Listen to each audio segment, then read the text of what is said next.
Producers Showcase is an American anthology television series that was telecast live during the 1950s in compatible color by NBC, with top talent. The 90-minute episodes, covering a wide variety of genres, aired under the title every fourth Monday at 8 p.m. ET for 3 seasons, beginning October 18, 1954. The final episode, the last of 37, was broadcast May 27, 1957. Showcase Productions, Inc. packaged and produced the series, which received 7 Emmy Awards, including the 1956 award for Best Dramatic Series. Production. In 1953, stage producer Leland Haywood had the idea to create a 90-minute TV series, a series of color spectaculars to be broadcast monthly on NBC. Haywood was represented by Saul Jaffe of the Madison Avenue law firm Jaffe & Jaffe. Henry Jaffe, the firm's senior partner, was national counsel for the American Federation of Television and Radio Artists, an organization he helped found. When illness forced Haywood to withdraw from the project, NBC partnered with Showcase Productions,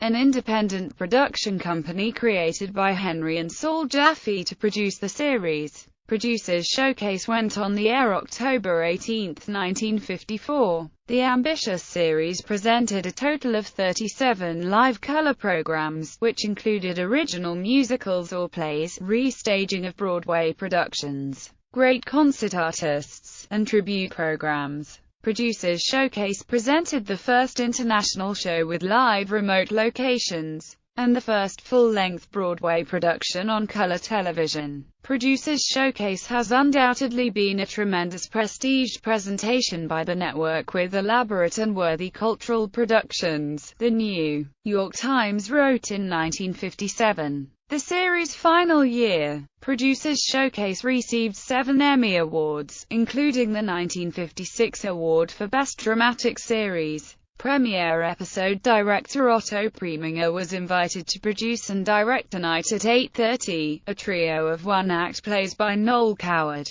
For the series premiere, Red Peppers, Still Life and Shadow Play were 3 of 10 plays comprising a cycle the playwright had written to be performed on stage over the course of 3 evenings, and it was under this umbrella title they would be presented on Producers Showcase. The cast would include Ginger Rogers, Trevor Howard, Gig Young, Ilka Chase and Gloria Vanderbilt. Preminger had no experience in television, but he welcomed the opportunity to work in the medium. From the beginning, it was obvious the director was in trouble. He believed a television production was no different from a film and lit the sets and placed the cameras accordingly. He failed to understand that during the actual live broadcast he would be working with a monitor, pushing buttons to signal which camera should be operating. Rogers in particular was nervous about her performance, and Preminger spent a considerable amount of time with her, but basically ignored the rest of the cast.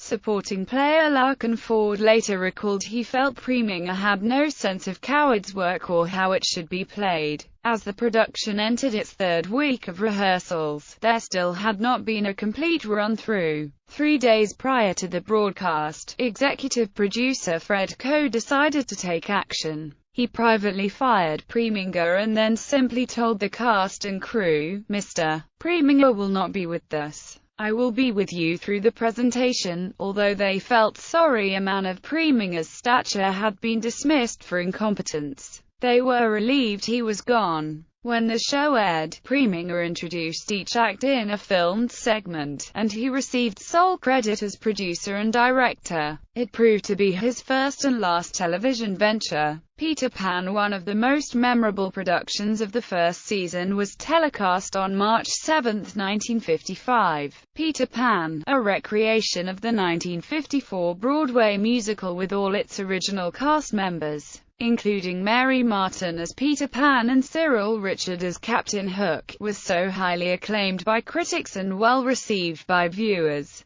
drawing the largest ratings for a single television program up to that time, that the program was restaged live with nearly the same cast in January 1956. A 1960 NBC revival of the production, first broadcast as a Christmas season special, was videotaped and later released on home video. By the time the 1960 version was made, the children had outgrown their roles and had to be replaced, but nearly all of the adult cast remained the same as that of the two earlier productions. This production also marked the first time that any version of Peter Pan had been performed on television. Notable appearances: Lauren Bacall, Humphrey Bogart and Henry Fonda rehearsing The Petrified Forest, William Holden in Dateline 2, Mary Martin in Peter Pan, Katharine Cornell in The Barretts of Wimpole Street, Louis Armstrong in The Lord Don't Play Favorites, Mel Ferrer and Audrey Hepburn in Mailing, Raymond Massey, Diana Wynyard, Judith Evelyn, Mel Ferrer and Audrey Hepburn in Mailing, John Neville and Claire Bloom in Romeo and Juliet,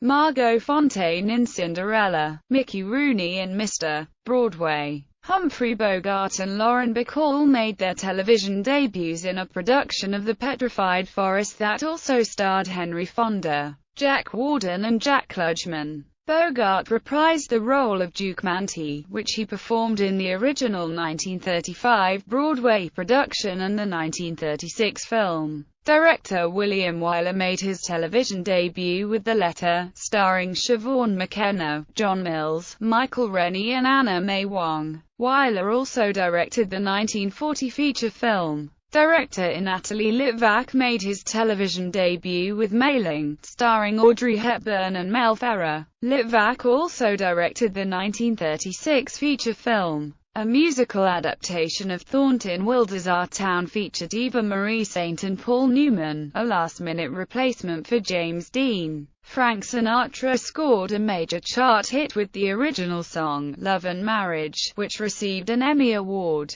In her television debut, although she was now too old for the role, Katharine Cornell recreated her original stage role as Elizabeth Barrett Browning in The Barretts of Wimpole Street, with Anthony Quayle as Robert Browning. Husband and wife Hume Cronyn and Jessica Tandy reprised the roles they had played in the Broadway production of The Four-Poster. Ruth Hussey, Paulette Goddard and Mary Boland were cast in the acerbic comedy The Women. Hussey and Goddard played different characters in the 1939 MGM film. Boland reprised her role as the Countess d'Elive. Additional productions: the ballets The Sleeping Beauty and Cinderella, both with Margot Fonteyn and Michael Soames. This marked the first time these two ballets had ever been broadcast on television. A staging of Sidney Howard's 1934 adaptation of the 1929 Sinclair Lewis novel Dodsworth, starring Frederick March,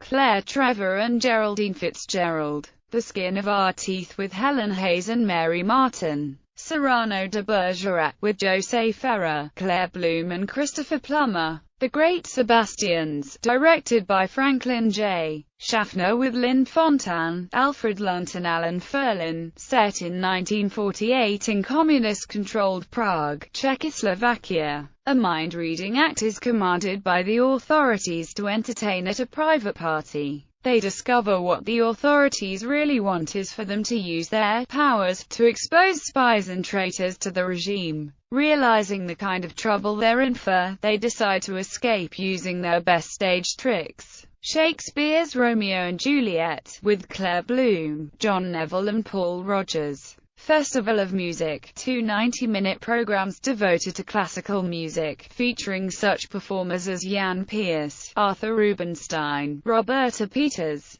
Andres Segovia, UC Bjorling, tenor Thomas Hayward, Boris Christoph, Isaac Stern, Leonard Warren, Zinka Milanov, Rai Stevens and Renata Tebaldi. Most of these classical artists were appearing on commercial American network television for the first time. The programs were hosted respectively by Charles Lawton and José Ferrer. The final episode, Festival of Magic, featured Ernie Kovacs playing host to magicians from the United States, England, South Africa, Ireland, India, France and China. Wide World Producers Showcase served as the springboard for the live documentary series Wide World. Conceived by network head Pat Weaver and hosted by Dave Garroway, the show was introduced on Showcase on June 27, 1955. The premiere episode, featuring entertainment from the United States, Canada and Mexico,